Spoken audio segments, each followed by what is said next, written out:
Well, you may remember an old building on Water Street that housed a used bookstore. And more than 100 years ago, it was also a combination saloon and rooming house. But now the Eau Claire Landmark Commission will soon look over an application that seeks to tear down the historic landmark. Katrina Lim has details.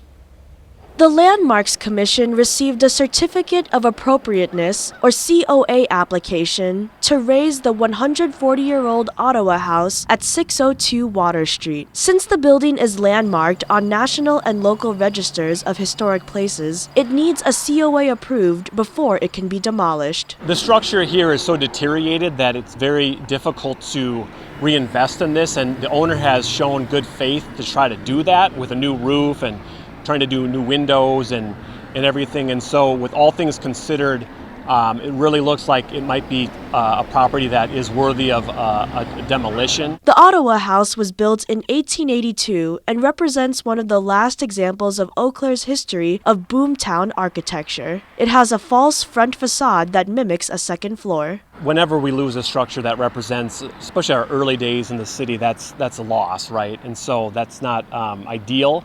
But we also understand that properties need to be reinvested in, and they need to be safe buildings for occupants as well.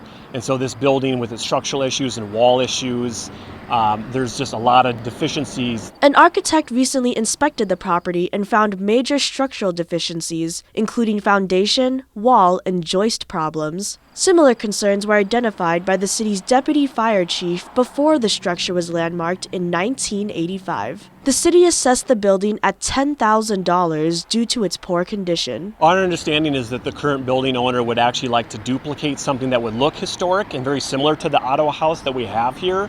And so he's proposed a project that would be 2 stories with apartments and retail that would have a very similar facade. If the commission approves the demolition, the building's owner, John Mogensen, would like to demolish the property soon after and get approvals for the new project. If the commission denies the COA application, they have 18 months to work with the owner to see if there's other solutions to save the property. If there's no agreed solution, or funds received from a government or nonprofit organization, the commission shall issue a COA. That was Katrina Lim reporting. Now, the Landmark Commission will meet Monday to approve the COA application or deny it or approve it with conditions.